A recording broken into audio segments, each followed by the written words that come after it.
इस वक्त मैं खड़ा हूं कालका शिमला हाईवे के सोलन बाईपास में। मैं अपने सहयोगी से कहूंगा कि थोड़ा सा दिखाएं जरा तस्वीरों को कि किस तरह से एनएचएआई ने जो ये प्लास्टिक के तरपाल लगाकर अपने पूरे रोड को टूटने से बचाने के लिए, क्षतिग्रस्त ना हो उसको बचाने के लिए ये नई तकनीक का इस्तेमाल किया है, या यूं कहें कि अपनी कमियों को छुपाने के लिए तरपाल का सहारा लिया गया है। और ये देखिए कम से कम 6 से 7 फुट जो है ये सड़क जो है वो मेन रोड से नीचे बैठ गई है और पूरे डंगे जो हैं वो नीचे बैठ गए हैं। किसी तरह से इसे रोकने का प्रयास किया जा रहा है। मैं आपको थोड़ी सी तस्वीर दिखाना चाहूंगा, कितना बड़ा पत्थर जो है ये सड़क पे आया है। और ये ऊपर की भी तस्वीरें देखिए किस तरह से ये कितने छोटे डंगे हैं और किस तरह से जो है ये इतनी ऊपर से ये शिला जो है, ये पत्थर जो आया है। और इसको तोड़ने के बाद भी ये जो साइज है कम से कम 15 से 18 फीट का ये पत्थर है, जिसको अभी भी तोड़ा नहीं गया है, सिर्फ साइड में किया गया है। और इस तरह के मार्ग जो हैं बहुत जगह NH5 पर अवरुद्ध दिख रहे हैं। आप ये देखिए ये किस तरह से इनको सिर्फ ये ऊपर से गिरने की वजह से टूटे हैं। अदरवाइज यहाँ पर प्रशासन का जो काम है, जिस तरह से होना चाहिए, जिस तरह से रफ्तार होनी चाहिए काम की, वो नहीं हो पा रही है।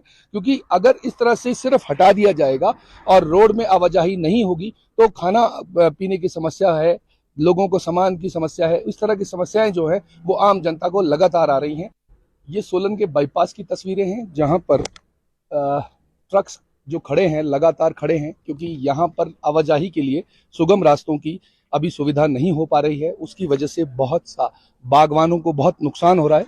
हमारे साथ एक बागवान यहाँ पर हैं, उनसे जानने की कोशिश करेंगे कि आप अपना पहले नाम बताएं और ये बताएं कि कहाँ से हैं और क्या आपको इन रोड की असुविधा की वजह से क्या नुकसान हुआ, या आपको लगता है कि माल रुका है तो उससे फायदा हुआ, किस तरह की समस्याएं या क्या फायदे नुकसान हुए? मैं सबसे पहले तो अपना परिचय देना चाहूँगा।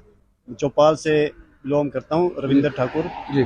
मैं भी यहाँ पे माल लेके आया हूँ। जो अभी ये त्रासदी जो अभी आई है हिमाचल के अंदर, इससे जो है बागबानों को खास करके बहुत लॉस हो रखा है। क्योंकि यहाँ तो चलो हम इस टाइम नेशनल हाईवे पे है, जो गांव में सड़कें हैं, लिंक रोड्स है, तो उसमें वो सारे अभी तक भी थ्रू नहीं हुए हैं। हम लोग खुद भी जो अपना सेब यहाँ पे पहुंचा रहे हैं, इसको हम कैरी करके खच्चरों पे और क्या कहते हैं लेबर से जो है मेन रोड पे पहुंचा रहे हैं।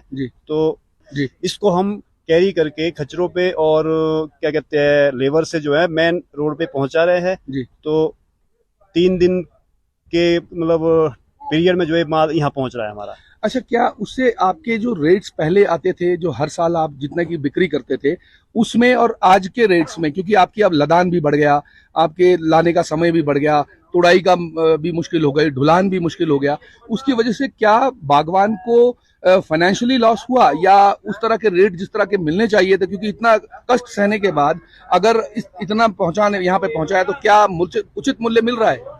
मूल्यों की तो बात एक है, मूल्य तो ठीक मिल रहा है। वो इसलिए है कि इस बार जो क्रॉप है वो बहुत कम है जी, तो 40 से 50% इस बार क्रॉप लगी है जी। लेकिन इस मूल्यों से या इस कीमत से हमारे को लॉस ये है, जो माल हमारा शाम को लोड होके सुबह मार्केट पहुंचा था, वो माल आज जो है तीसरे दिन मार्केट पहुंच रहा है हमारा। इसमें क्या है, कैरिज बढ़ रहा है, गाड़ी वाले कैरिज ले रहे हैं और फिर लेबर का बढ़ रहा है, लेबर खर्चा बढ़ रहा है। हाँ जी, नहीं तो गाड़ियां जो है घर के पास से लोड होके आती है, छोटी गाड़ी आती है।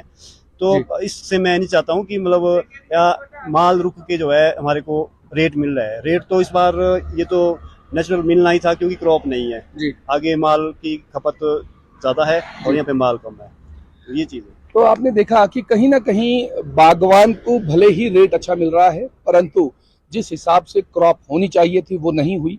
दूसरी बात, जितना समय जो खेत से आम मार्केट तक पहुंचाने के लिए लगना था, उससे 3 गुना समय जो है वो ज्यादा लग रहा है। सोलन से अनुराग शर्मा, इंडिया न्यूज।